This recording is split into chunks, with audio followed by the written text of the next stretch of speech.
I guess the red light camera issue with Proposition 1, most major law enforcement employment unions have come out for it. The Well, I wouldn't say ACLU that's is true. against it. I wouldn't say that's true. Most, specifically the Police Officers Union and the Firefighters Union, I believe, have endorsed the Proposition 1, which has nothing to do with red light cameras, you understand. It is entirely about surveillance cameras My in downtown mistake, Columbia. my mistake. Yep. Okay.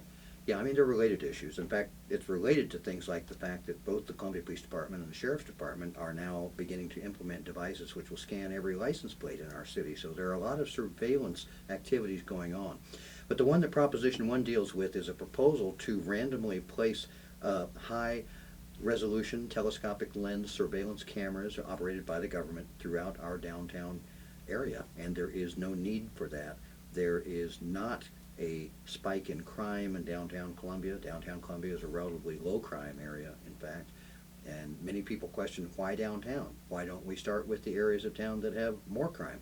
And I've never heard an answer to that question. But the point is that we're being asked to approve of essentially a subsidy to downtown businesses. When you understand the fact that there are already many surveillance cameras downtown, but they're operated by private entities, I think the question becomes, why do we need government cameras? Why don't we let the private businesses and the private property owners install all the cameras they wish, which they certainly have the right to do?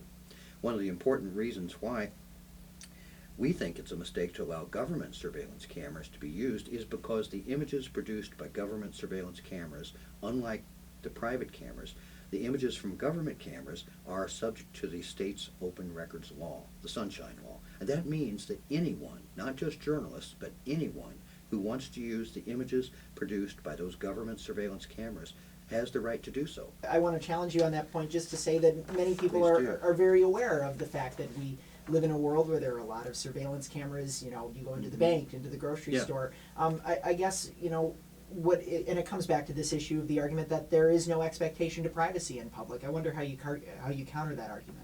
There is an expectation of privacy. The Supreme Court doesn't recognize that the government needs a warrant to place a surveillance camera downtown. But how do you counter the argument that the images produced by the bank and other private surveillance cameras are not going to be made available to some pervert or some entrepreneur who wants to use them for other purposes than what they were intended? The banks and the private owners can say, no, we're not going to allow you to do that. The government can't do that. I want to point out to you, too, that in the city attorney's analysis of this ordinance, this proposal, he specifically says that the provision in this ordinance, which says that the access to the images recorded would be limited to a private contractor, the city attorney tells us this provision is in conflict with the state sunshine law. That's not been widely reported, and it's not widely or well understood. I guess to that end, you know, we're talking a lot about businesses.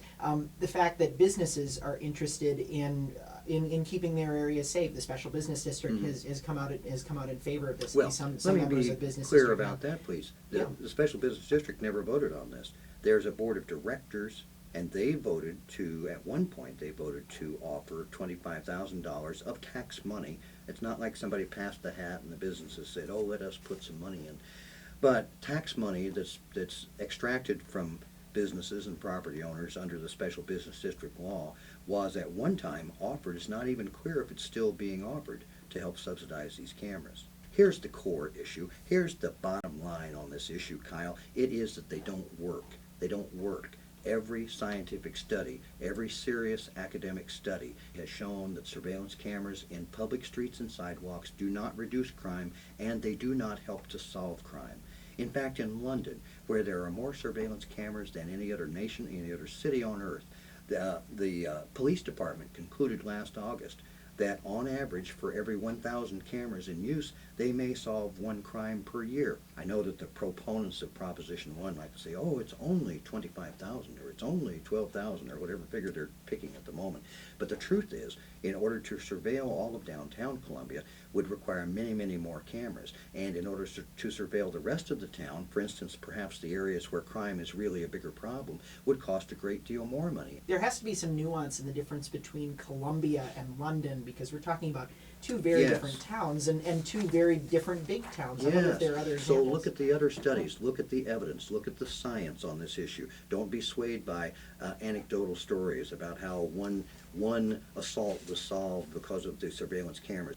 Let's move on to, I think that just in general, it's an argument that's difficult when you are trying, or your organization has to go up against a spokesperson who's really just, I mean, by all accounts, is earnestly trying to go out, what she would say is earnestly go out and try and promote the health and well-being of her son. She gets very emotional when she talks about it. Mm-hmm. You know, what do you say to Karen Taylor about this issue? Because it's something that I think she and and some other people feel quite strongly about. Well, I don't try to persuade Karen, and she doesn't try to persuade me. So I don't say anything to Karen Taylor about this. But to the public, to the voters, I say that you need to look at the science and look at what works. You need to look at the fact that these cameras have been proven time after time to be worthless. They do not solve, nor do they deter crime to any significant degree, and that has been proven over and over again. I say look at the evidence, look at the science. Don't be swayed by emotion and appeals to emotion. Something additional. Well, in regard to the placement of cameras in high-risk areas, we are not opposed to the placement of surveillance cameras in the garages. Now, that's where Karen Taylor's son was assaulted, and no one's trying to remove the cameras from the garages. But I'm not aware of any similar instance where cameras in a public street or a public sidewalk have resulted in apprehending the perpetrators of any significant crime. You know, once again, there's nothing to prevent, and we certainly would not try to prevent private property owners and businesses from installing their own cameras. Why doesn't the SBD take the money it has and buy some cameras? I don't know there's nothing keeping them from doing that as far as I can tell. The members of the SBD, the business and property owners, if they choose, can certainly buy and install all the cameras they wish.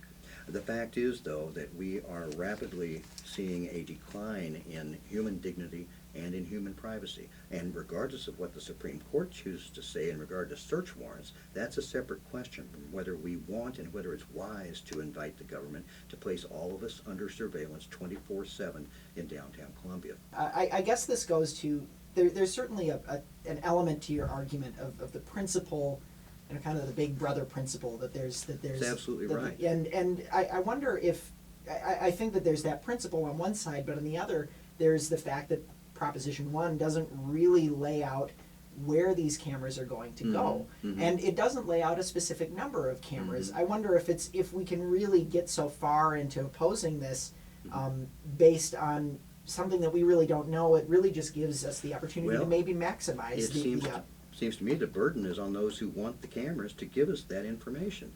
You seem to suggest that we can't argue against it because we don't know enough. I say you can't argue in favor of it. You can't honestly ask people to vote for something that they don't even know how it's going to be implemented. Yeah, as you say, there's no limitation on the number of cameras in this ordinance proposal. Another thing that the ordinance requires and repeatedly refers to is that these cameras must be placed in conspicuous locations. These won't be cameras that are subtle or hidden. They are, and I presume on the theory that it'll somehow be a more effective deterrent, they are required to be very conspicuous. Well, I think that the effect is going to be precisely the opposite of what's hoped. It's not going to give people a feeling of greater security downtown. It's going to give people the feeling that if we need these big ugly surveillance cameras down here, crime must be rampant in downtown Columbia. And in fact, it is not. Downtown Columbia is a safe place to go, and we simply don't need to install conspicuous government surveillance cameras throughout our downtown area.